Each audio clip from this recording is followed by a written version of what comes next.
अस्सलामुअलैकुम वरहमतुल्लाहि वबरकातुह। अभी मैं आज आपको धनी माई साहिबा की सैर करवाने के लिए लेके जा रहा हूँ। धनी माई साहिबा का पता भी होगा आपको। धनी माई साहिबा कौन कौन आया है इससे पहले। तो अगर आप लोग आना चाहते हैं तो ये बिल्कुल ये जो रोड सामने नज़र आ रही है, ये जो रोड नज़र आ रही है इसे नीलम वैली रोड कहा जाता है। ठीक है, तो आप चला बंडी से डायरेक्ट यहाँ आ जाएँ और यहाँ से आने के बाद ये लिंक रोड जाती है, ये बिल्कुल धनी माई साहिबा की तरफ जाती है। ठीक है, ये धनी माई साहिबा की तरफ जाती है लिंक रोड। यहाँ से आप नीचे की तरफ चले जाएं तो नीचे बिल्कुल वो सामने की तरफ आपको पुल नज़र आ रहा होगा। मैं क्लोज़ करके दिखाता हूँ कैमरा। तो ये देखें, ये यहाँ से पुल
देसी सब्ज़ी होती है, देसी सब्ज़ियों का। भाई के पास हम आए हुए हैं टिक्के वगैरह लेने के लिए, तो आप लोगों ने भी अगर खाने टिक्के तो यार बिल्कुल सामने आते पे। आपका क्या नाम है भाई?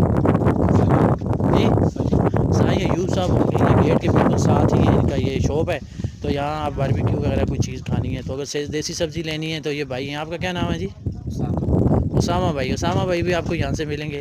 तो देसी सब्ज़ी जितनी भी आपको चाहिए तो ये यहाँ से आपको मिल जाएगी। शॉप वगैरह भी है ये धनी माई साहिबा के बिल्कुल गेट के हाथे पर इनकी शॉप है। अगर आप लोगों ने चादरें वगैरह फूल या कोई ऐसी चीज़ आइटम लेना है ना तो आप यहाँ से ले सकते हैं। यहाँ भाई साहब बैठे हुए, मैं अभी उनका तारुफ करवाता हूँ आपको। अच्छा, ये बाबा जी मौजूद हैं, अभी आए इनसे बात करते हैं। अगर चादरें वगैरह कोई इसके अलावा आपको फूल वगैरह कोई पतली चीज़ ज़रूरत हुई तो आप इनसे रब्ता कर सकते हैं। ये यहाँ पर ज़ियारत के बिल्कुल पास ही इनकी शॉप है। जी अस्सलाम वालेकुम अंकल, कैसे हैं आप? अस्सलाम वालेकुम अंकल, क्या नाम है जी आपका? मेरा नाम औरंगजेब। औरंगज़ेब। ये औरंगज़ेब साहब तो यहाँ ज़ियारत के बिल्कुल करीब ही है इनकी शॉप है। तो अगर किसी बंदे को कोई चादर वगैरह या कोई ऐसी चीज़ चाहिए तो क्या आप उनको, हाँ ठीक है, उनके साथ तावन कीजिएगा। ठीक है जी, बहुत शुक्रिया।